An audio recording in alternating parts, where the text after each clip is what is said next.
Good morning. My name is Aida Elegbede, and I will be presenting the business proposal for Google LLC on behalf of the whole team, Eagle 4. This team includes myself, Jason Gray, Megan Jensen, and Olivia Snyder. Although I will be the only one presenting, it is important to mention that this presentation was effectively completed because of each team member's effort. As a matter of fact, Olivia worked on the introduction and company's profile. I worked on the situational assessment and solutions. Jason covered the benefits and implementation, and Megan covered limitations, barriers, conclusion, and the recommendations. As already mentioned, our business case proposal is for Google LLC, and throughout this presentation, the main points that I will be covering include the challenges that Google is currently facing and how these challenges are affecting the company. I will also talk about the solutions that we believe will bring change to the company and how these solutions will be implemented. Google is known for being a worldwide corporation that specializes in internet services. The company's mission is to organize the world's information and make it universally accessible and useful. The missions aligns with the company's value, which is to provide access to the world information in one click. Google believes that it can accomplish its mission by promoting many strong values, such as great isn't good enough, fast is better than slow, money can be made without being evil. Unfortunately, with the recent scandals involving many of the Google top executives, there is reason to believe that Google failed to live up to its values. An important issue that we wanted to focus on is retaliation. However, it is impossible to separate retaliation from the issue that created retaliation in the first place. And because many of the Google challenges intertwine, it is a bit difficult to keep up with the story. But I will try my best to explain it. Imagine that Google has a challenge iceberg.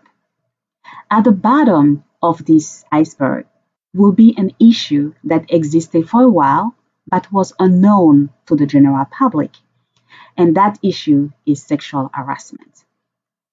Then, right at the visible part of the iceberg lies the issue of employees' protest, and retaliation is only the tip of the iceberg. As I said, the story is a little bit complicated, so let me break down the story for you.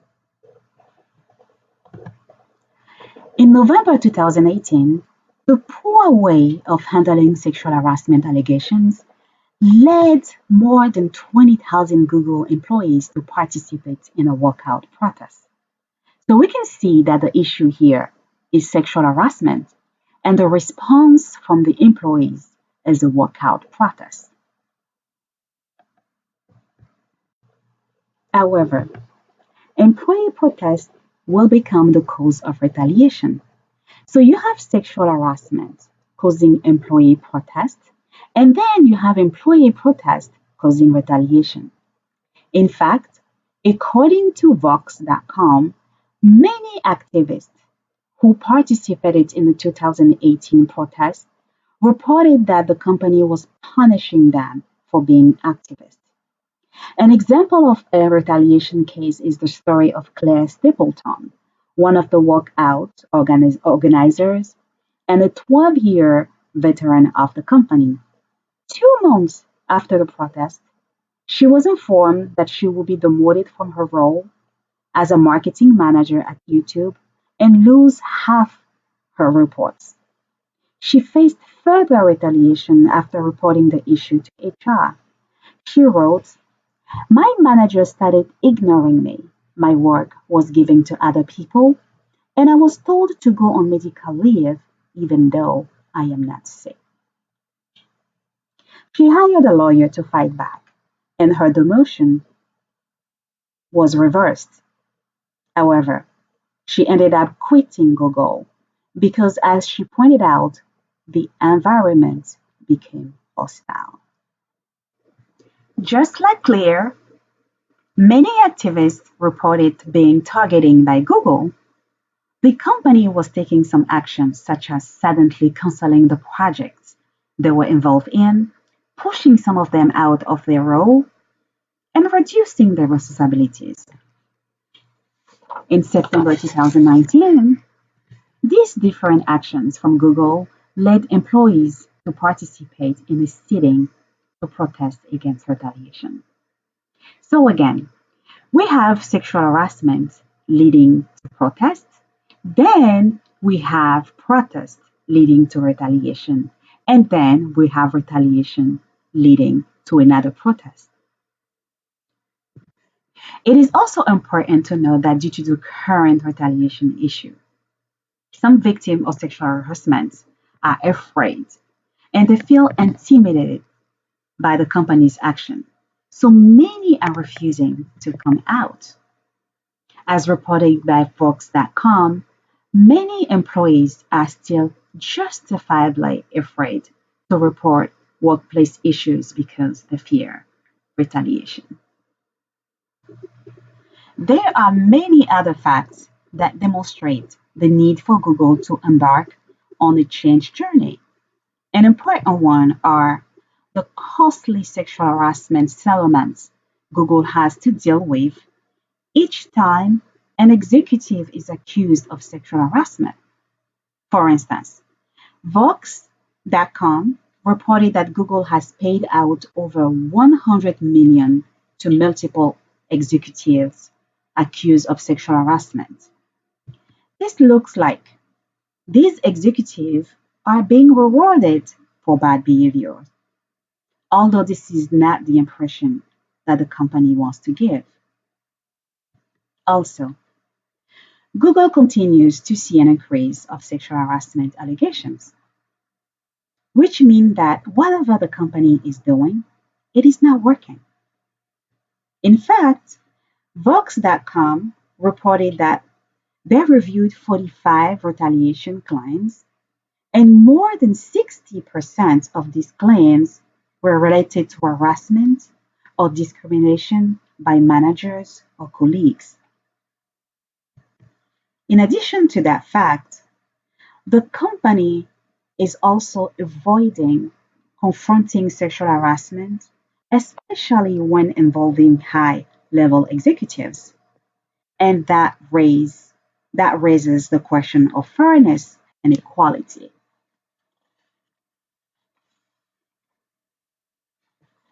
Lastly, the company has also a lengthy investigation process without following up with the victims.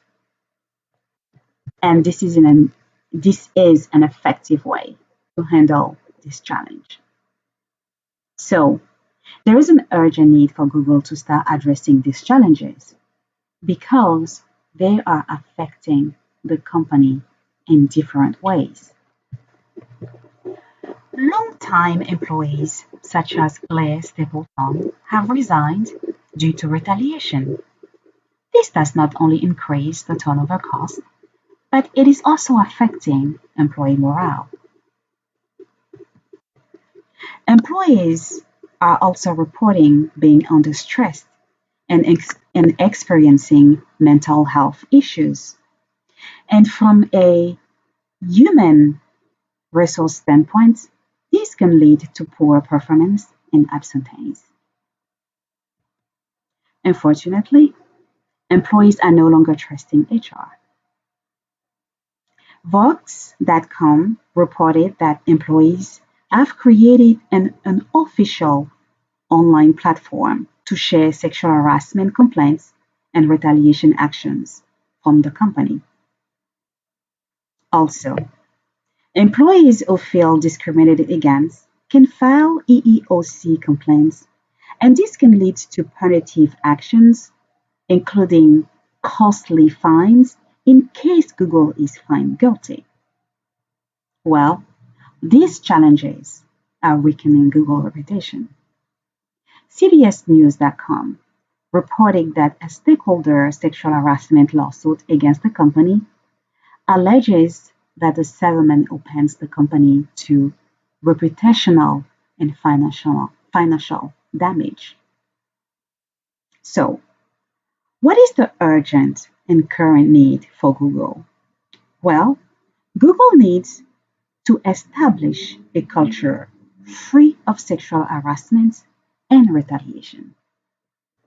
So, the first solution is to address and prevent retaliation using different strategies, and these are yearly cultural audits. This will allow Google to examine its cultural characteristics and determine whether they hinder or support the vision and the mission of the company. The cultural audits will help identify potential problem areas to be fixed. Thorough hiring and recruiting process. A strong vetting process will enable Google to hire line managers and executives with no history of sexual harassment allegations. Policy and code of conduct evaluation. As suggested by SHRM, it is important to evaluate different policies to ensure that they do not encourage retaliation. And effective and secure channels of compliance. Management should identify a reliable avenue for submitting complaints or concerns. The name of those who manage the channels should be identified and held accountable in case of leaks of confidential information. It is important to ensure that employee complaints remain confidential. Investigation of complaints. This should be done immediately, and those who are found guilty should be held accountable instead of being rewarded. Google should set up a time frame to follow up with the complaining employees. Last but not least, it will be important for line managers, executives, and employees to participate in a training program related to EEOC diversity and cultural intelligence. These different courses are important because they will provide a proper guideline for employees to build a productive and an effective corporate culture. The second solution that we are proposing is to increase employees' perception of fairness, and this can be done through giving equal chance to employees to be heard. Every complaint should be taken seriously, and both the plaintiff and the defendant should be given the opportunity to explain themselves. For instance, Vox.com reported that one employee told their manager that a senior colleague was sexually harassing them, and the manager allegedly said that they were overreacting. And this is not a proper way to address these complaints. A proper way to address complaints is to show empathy to those who report sexual harassment allegations. This can be accomplished through having a one-on-one meeting with the complaining employees. It will also be important for Google to promote trust and honesty. A transparent process of solving allegations will show that no one is above the law. Employees will also perceive fairness if they see a consistency in disciplinary actions, same disciplinary actions should be given to those who have been accused of the same misconduct. Lastly, employee feedback. This is an important key to build the perception of fairness. Consistent feedback from employees will help evaluate strategies that work and those that don't. By leveraging the different strategies that we are proposing, we believe that Google will be able to improve its corporate culture. It will be a culture free of sexual harassment and retaliation.